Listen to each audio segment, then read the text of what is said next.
नमस्कार दोस्तों, स्वागत है आपका हिंदी पाठशाला बाई आरके में।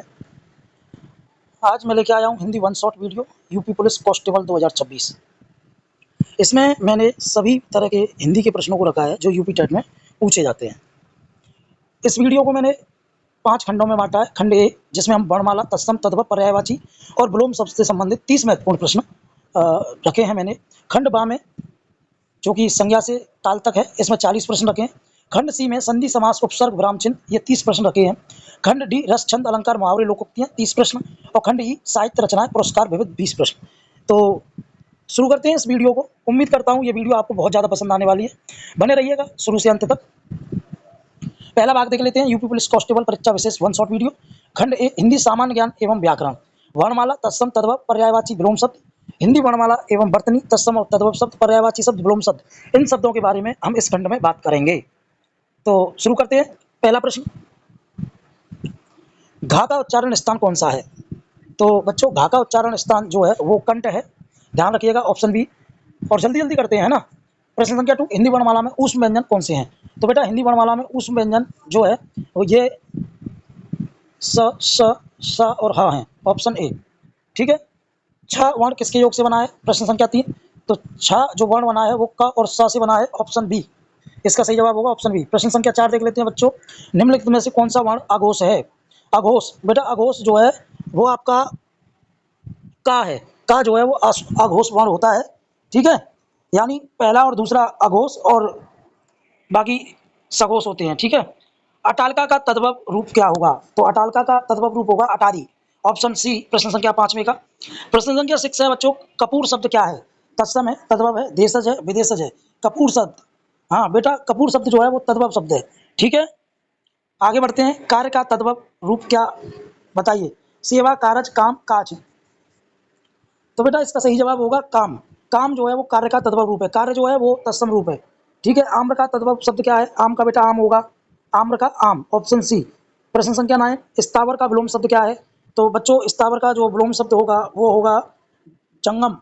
जंगम जो है वो स्थावर का विलोम शब्द होगा। प्रश्न संख्या 10 की तरफ बढ़ते हैं, उन्मीलन का विलोम शब्द क्या है? तो उन्मीलन का जो विलोम शब्द होगा बेटा वो होगा निमीलन, निमिलन, हाँ, ऑप्शन बी। आगे बढ़ते हैं बच्चों, प्रश्न संख्या 11, मृदुल का विलोम शब्द क्या होगा? तो बच्चों, मृदुल का विलोम शब्द जो होगा वो होगा आपका रुक्ष। रुक्ष जो है वो मृदुल का विलोम शब्द होता है।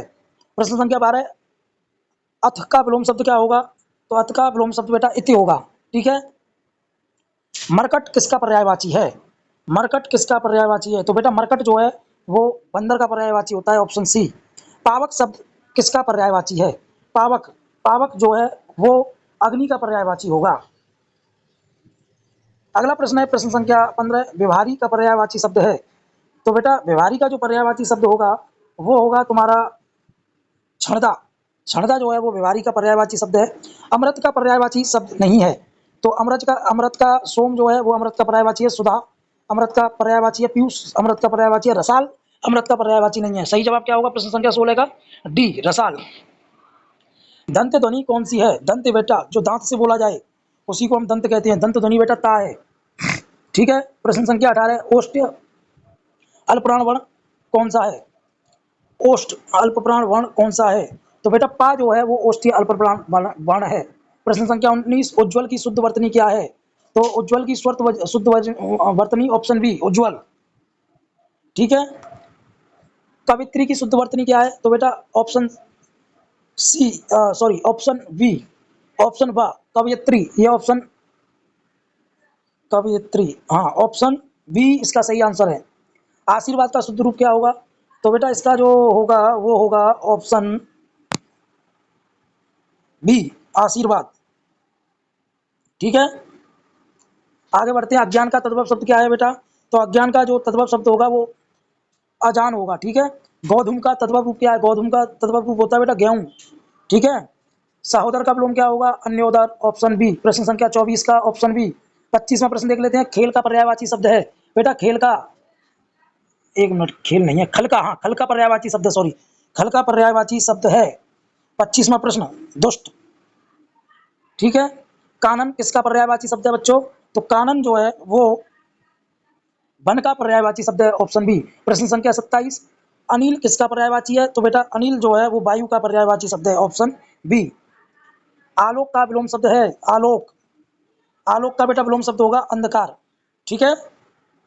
29वां प्रश्न है, कृत्रिम का विलोम शब्द होगा, कृत्रिम का क्या विलोम शब्द होगा बेटा? तो कृत्रिम का जो विलोम शब्द होगा वो होगा प्राकृतिक। कृत्रिम मीन्स बनाया हुआ और प्राकृतिक मीन्स स्वयं से निर्मित। प्रश्न संख्या 30 जो कि इस खंड का अंतिम प्रश्न है, मीन का पर्यायवाची शब्द है। तो मीन का पर्यायवाची शब्द बेटा मत्स्य है, यानी मछली के लिए जो है मीन शब्द का प्रयोग किया जाता है। तो बेटा ये था खंड ए। खंड बी की बात कर लेते हैं, सामान्य हिंदी व्याकरण। इसमें हम बात करने वाले हैं संज्ञा, सर्वनाम, विशेषण, क्रिया, कारक और काल की। तो बच्चे ध्यान से देखिएगा, शुरू करते हैं। प्रश्न 1, बुढ़ापा में कौन सी संज्ञा है? बुढ़ापा, बुढ़ापा बेटा महसूस होता है, व्यक्तिवाचक संज्ञा। मैंने क्या कहा, जिसे हम देख ना सकें सिर्फ महसूस कर सकें, भाववाचक संज्ञा कहलाती है। जिसमें पर्टिकुलर एक की बात हो वो व्यक्तिवाचक संज्ञा कहलाती है, जिसमें पूरे समूह की बात हो वो जातिवाचक कहलाती है। तो ध्यान रखना, ठीक है। और संज्ञा के मुख्यतः कितने भेद होते हैं? 3 भेद होते हैं बेटा, है ना, व्यक्तिवाचक, जातिवाचक और भाववाचक, ठीक है बेटा। हिमालय में कौन सी संज्ञा है? तो बेटा हिमालय नाम आ रहा है, नाम पर्टिकुलर नाम आ रहा है, इसलिए कौन सी संज्ञा होगी? तो बेटा व्यक्तिवाचक संज्ञा होगी, ठीक है। प्रश्न संख्या 3 देख लेते हैं, क्रोध शब्द में संज्ञा का भेद है। क्रोध जातिवाचक, व्यक्तिवाचक, भाववाचक। तो बेटा क्रोध जो है वो बेटा भाववाचक संज्ञा होगी। प्रश्न संख्या 33 का, सॉरी प्रश्न संख्या 3 का जातिवाचक, वो भाववाचक, सॉरी।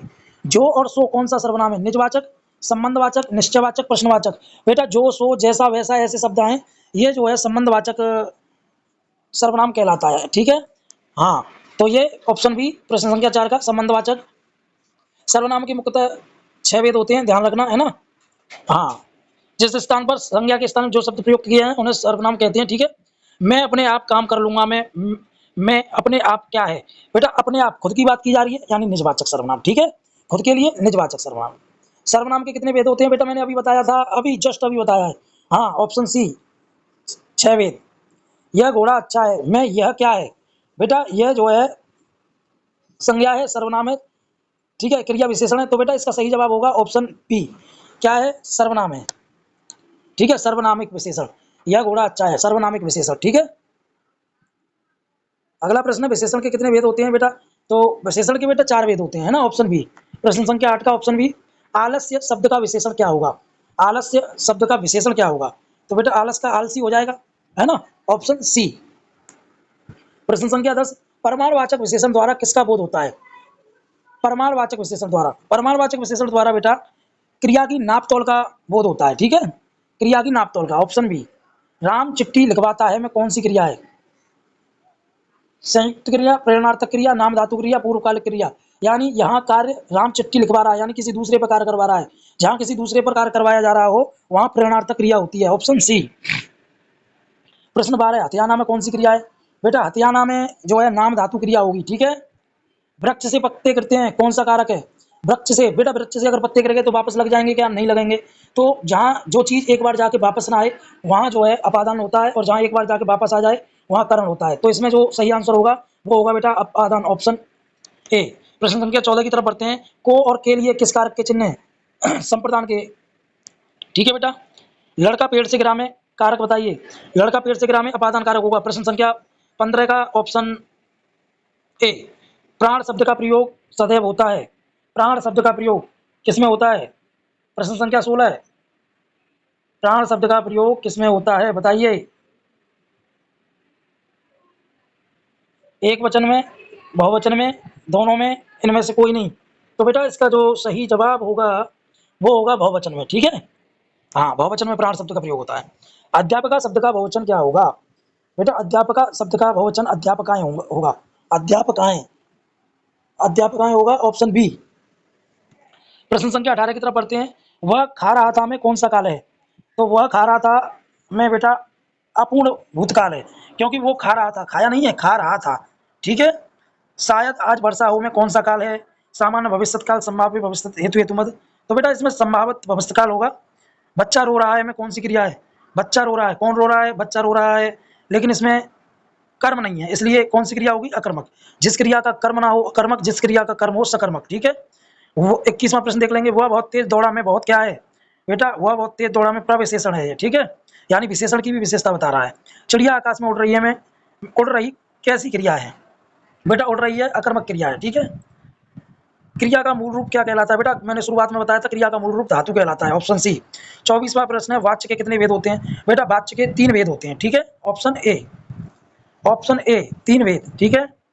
25वां प्रश्न है, राम के द्वारा पत्र पढ़ा गया में कौन सा वाच्य है? राम के द्वारा पत्र पढ़ा गया, द्वारा के द्वारा पढ़ा जा रहा है यानी क्रमवाच्य, ठीक है। हाँ, अगर राम ने पत्र पढ़ा तो कृतवाच्य होता, ठीक है। मुझसे चला नहीं जाता में कौन सा वाच्य है? मुझसे चला नहीं जाता भाववाच्य है बेटा, ठीक है। अव्यय के कितने वेद होते हैं बेटा? अव्यय के 4 वेद होते हैं बच्चों, ठीक है। वह धीरे धीरे चलता है में धीरे धीरे क्या है बेटा? धीरे धीरे क्रिया विशेषण है, ठीक है। अगला प्रश्न है, अगला प्रश्न है, के बिना किस प्रकार का अव्यय है? तो बेटा ये संबंध बोधक अव्यय है, ठीक है। प्रश्न संख्या 30, तुम भी जाओगे में भी क्या है? भी बेटा निपात होता है, ठीक है। हाँ, भी ही, तो ठीक है, ये निपात होते हैं। वीर का स्त्रीलिंग क्या होगा? वीरांगना होगा बेटा, ठीक है, वीरांगना, ऑप्शन बी। कवि का स्त्रीलिंग क्या होगा? कवित्री होगा, ठीक है, ऑप्शन ए। हाँ, ऑप्शन कवियत्री, कवित्री, हाँ, ऑप्शन ए और सी तो होगा, ठीक है।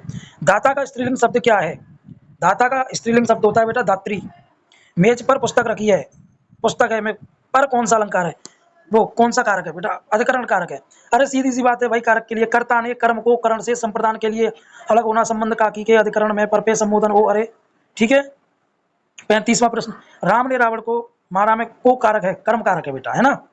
36वां है, वो कल आएगा में काल है, वह कल आएगा, वह कल आएगा सामान्य भविष्य काल है, ठीक है। राम पढ़ रहा है में काल है, राम पढ़ रहा है में बेटा तत्कालिक वर्तमान काल है, ठीक है। शिक्षक का बहुवचन क्या होगा? शिक्षक गण होगा, ठीक है। दूध शब्द में कौन सी संज्ञा है? बेटा दूध शब्द में द्रव्यवाचक संज्ञा है। अंतिम प्रश्न है, इस खंड का सभा शब्द में कौन सी संज्ञा है? तो बेटा सभा शब्द में समूहवाचक संज्ञा है, ऑप्शन सी, ठीक है। अब बात करते हैं खंड सी की। यहाँ हम बात करेंगे हिंदी सामान्य ज्ञान के अंतर्गत संधि, समास, उपसर्ग, प्रत्यय और विराम चिन्हों की, ठीक है। तो शुरू करते हैं। सदानंद का संधि विच्छेद क्या है? बेटा सदानंद का संधि विच्छेद क्या होगा? सत प्लस आनंद, हाँ, सत प्लस आनंद, व्यंजन संधि, ऑप्शन बी, ठीक है। पावक में कौन सी संधि है बेटा? पावक में पवन, पावक में अयादि संधि है, ठीक है। परोपकार में प्रयुक्त संधि का नाम बताइए। परोपकार गुण संधि होगी, एक मात्रा आ रही है ओ की, एक मात्रा ए की या ओ की आए वहां गुण संधि होती है, जहां 2 मात्राएं ए और ओ की आए वहां वृद्धि संधि होती है, जहां बड़ा आ बड़ी ई बड़ा ऊ आए वहां दीर्घ संधि होती है, यह ध्यान रखना है, ठीक है। इत्यादि का सही संधि विच्छेद होगा इति धन आदि, ऑप्शन बी, ठीक है। मनोयोग में कौन सी संधि है बेटा? मनोयोग, मनोयोग में बेटा जो है संधि होगी विसर्ग संधि, ठीक है। चौराहा में कौन सा समास है? 4 राहों का समूह, संख्या की बात हो रही है, हाँ, संख्या की बात हो, द्विगु समास, जहाँ दोनों पक्ष बराबर के हों, यानी दोनों इक्वल हो, जैसे रात रात सुबह शाम मम्मी पापा, ठीक है, वहाँ द्वंद्व समास होगा। तत्पुरुष, जहाँ कारक चिन्हों का प्रयोग हो, तत्पुरुष समास। कर्मधार, जहाँ एक पद दूसरे पद की विशेषता हो, वहाँ कर्मधार समास होगा। यथाशक्ति में कौन सा समास है बेटा? यथाशक्ति, शक्ति के अनुसार। अब कितनी शक्ति के अनुसार? यानी जहाँ हम अनुमान न लगा पाए, कल्पना न कर पाए, सही जानकारी न लगा पाए, वहाँ अव्ययीभाव समास होता है, ठीक है। प्रश्न संख्या 8, लंबोदर में कौन सा समास है बेटा? लंबोदर में लंबा है उधर जिसका, यानी विशेष अर्थ के लिए, जहाँ विशेष अर्थ की बात की जाए वहाँ बहुव्रीहि समास होगा। भाई बहन में कौन सा समास है बेटा? मैंने अभी बताया, दोनों पक्ष बराबर हो, जो एक दूसरे से कम ना हो, तो भाई बहन द्वंद्व समास, बहुत सही।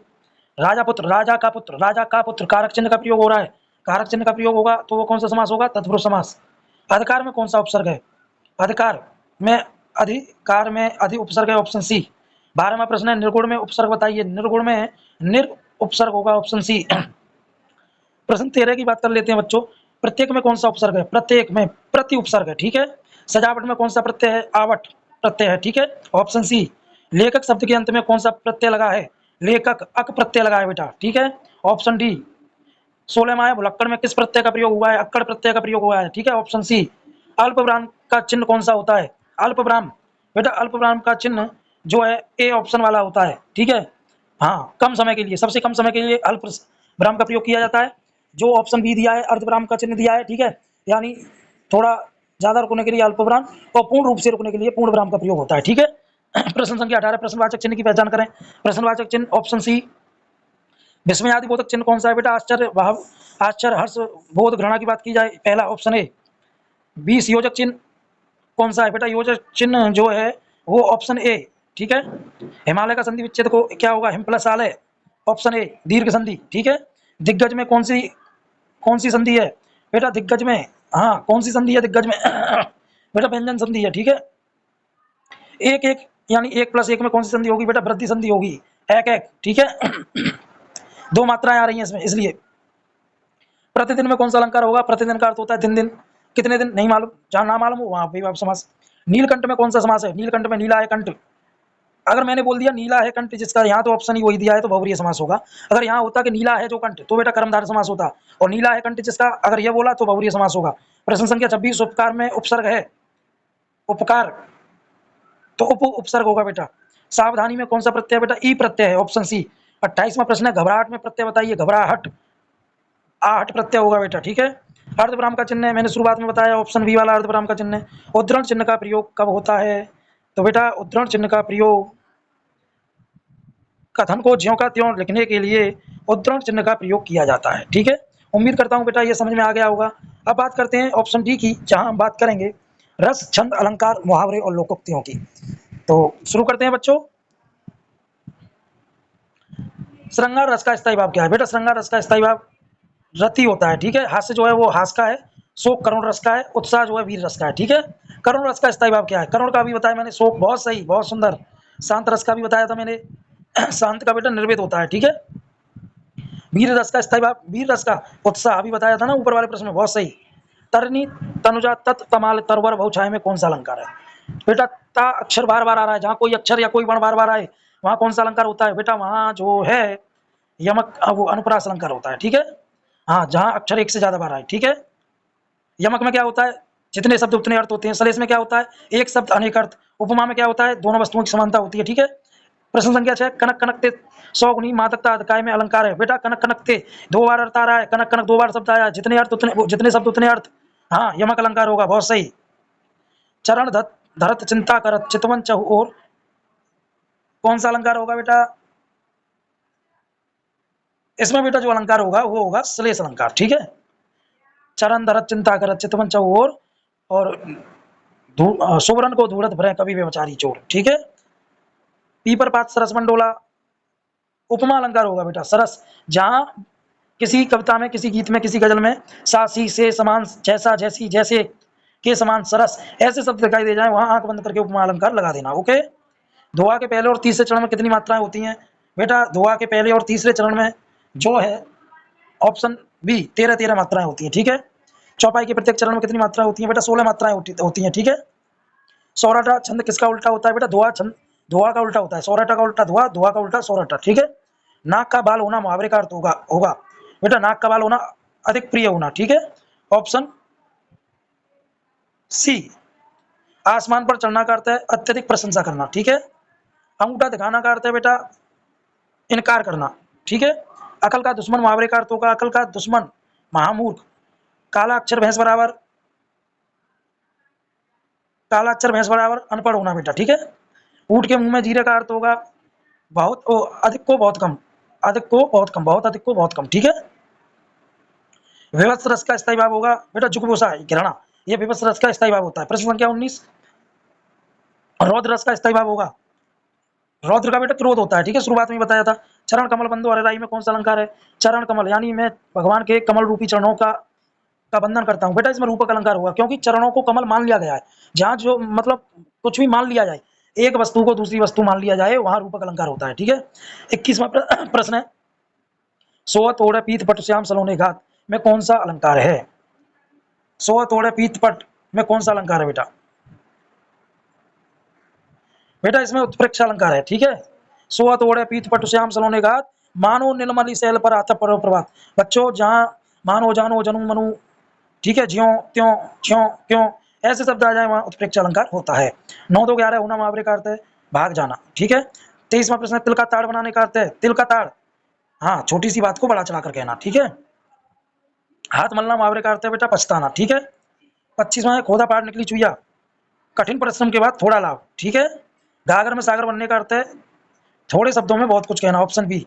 27वां प्रश्न है, अंधे की लाठी का अर्थ है एकमात्र सहारा बेटा, अंधे की लाठी का अर्थ है। अद्भुत रस का स्थायी भाव होगा विस्मय, ठीक है। भयानक रस का स्थायी भाव होगा भय। अलंकार शब्द का साप्ताहिक अर्थ होता है बेटा आभूषण, ठीक है। तो ये था बेटा ऑप्शन डी। अभी की बात कर लेते हैं, ठीक है, ये जो कि अंतिम है हिंदी, और इस जो अंतिम है इसमें क्या क्या रखा है हमने, मैंने रखा है इसमें हिंदी साहित्य रचना एवं लेखक, हिंदी साहित्य पुरस्कार, ठीक है, विविध और भारतीय भाषाएं। तो शुरू करते हैं। हिंदी की प्रथम कहानी कौन सी है? बेटा हिंदी की प्रथम कहानी जो है वो है इंदुमती। इंदुमती को हिंदी की प्रथम कहानी माना जाता है। ठीक है। कामायनी महाकाव्य के रचयिता कौन है? बेटा कामायनी के रचयिता जयशंकर प्रसाद जी हैं। ठीक है। गोदान और गमन किसके उपन्यास हैं? बेटा गोदान और गमन मुंशी प्रेमचंद जी के उपन्यास हैं। ठीक है। मधुशाला किसकी प्रसिद्ध कृति है? बेटा हरवंश राय बच्चन की रचना है मधुशाला। प्रश्न संख्या 5, चिदंबरा के लेखक के लिए ज्ञानपीठ पुरस्कार किसे मिला? चिदंबरा के लिए, बेटा चिदंबरा के लिए सुमित्रानंद पंत जी को ज्ञानपीठ पुरस्कार मिला था। यामा किसकी रचना है? तो बेटा यामा जो रचना है, यह जो रचना है वो महादेवी वर्मा जी की है, और यामा रचना के लिए महादेवी वर्मा को जो है ज्ञानपीठ पुरस्कार प्रदान किया गया था। ठीक है। और महादेवी वर्मा को ही आधुनिक युग की मीरा कहा जाता है। हिंदी दिवस कब मनाया जाता है? बेटा हिंदी दिवस 14 सितंबर को मनाया जाता है। और विश्व हिंदी दिवस कब मनाया जाता है? तो विश्व हिंदी दिवस 10 जनवरी को मनाया जाता है। ठीक है। 5 जून को पर्यावरण दिवस मनाया जाता है, ध्यान रखिएगा। विश्व हिंदी दिवस कब मनाया जाता है? देख लो मेरा अगला प्रश्न आ गया, 10 जनवरी को। ठीक है। साकेत महाकाव्य के रचयिता है? बेटा साकेत महाकाव्य के जो रचयिता है ना वो है मैथिली शरण गुप्त। ठीक है। कलम का सिपाही किसे कहा जाता है? कलम का सिपाही बेटा प्रेमचंद जी को कहा जाता है। और कलम का सिपाही जो है ये इनका जीवन परिचय जो इनके पुत्र अमृत राय ने लिखा था। ठीक है। हिंदी का प्रथम समाचार पत्र कौन सा है? तो बेटा हिंदी का प्रथम समाचार पत्र जो है उद्दंत मात्रदंड है। ठीक है। भारत भारती के लेखक कौन है? बेटा भारत भारती के लेखक मैथिली शरण गुप्त हैं, जिन्हें हिंदी का पहला राष्ट्रीय कवि कहा जाता है। वो राष्ट्र कवि किसने कहा इन्हें? तो महात्मा गांधी जी ने। ठीक है। आधुनिक युग की मीरा किसे कहा जाता है? मैंने अभी शुरुआत में पूछ लिया था, महादेवी वर्मा को आधुनिक युग की मीरा कहा जाता है। ठीक है। मेला अचल किसका प्रसिद्ध उपन्यास है? तो बेटा मेला अचल फणेश्वर नाथ रेणु का प्रसिद्ध उपन्यास है। ठीक है। रामधारी सिंह दिनकर को उर्वशी के लिए कौन सा पुरस्कार मिला था? बेटा रामधारी सिंह दिनकर जी को उर्वशी के लिए जो पुरस्कार मिला था वो था ज्ञानपीठ पुरस्कार। तुलसीदास द्वारा रचित रामचरितमानस की भाषा कैसी है? बेटा इसकी भाषा जो है वो अवधी है। ठीक है। छायावाद के प्रवर्तक किसे माना जाता है? बेटा छायावाद का प्रवर्तक जयशंकर प्रसाद जी को माना जाता है। और वैसे छायावाद के स्तंभ जो है ये चारों ही हैं, यानी जयशंकर प्रसाद, सुमित्रानंद पंत, निराला जी और महादेवी वर्मा, ये छायावाद के स्तंभ हैं। ठीक है। पृथ्वीराज रासो किस काल की रचना है? बेटा पृथ्वीराज रासो सबसे पहली रचना है आदिकाल की। ठीक है। कबीरदास जी की भाषा कौन सी थी? बेटा कबीरदास जी की जो भाषा थी वो सतपड़ी भाषा थी। ठीक है। हाँ, जो साधु लोग बोलते हैं। प्रश्न संख्या अंतिम, साहित्य अकादमी पुरस्कार की स्थापना कब हुई? साहित्य अकादमी पुरस्कार की स्थापना कब हुई? तो बेटा इसका सही जवाब है 1954 ईस्वी को साहित्य अकादमी पुरस्कार की स्थापना हुई। तो बच्चों ये था Hindi one short video UP police constable 2026। उम्मीद करता हूँ ये वीडियो आप लोगों को बहुत ज़्यादा ज्ञानवर्धक और आपके लिए बहुत ज़्यादा काम के लिए रही होगी। अगर वीडियो आपको अच्छी लगी हो लाइक सब्सक्राइब शेयर कमेंट जरूर किया करें। मिलते हैं ऐसी मस्त धमाकेदार वीडियो के साथ, तब तक के लिए आपका धन्यवाद। नमस्कार, आपका दिन शुभ हो।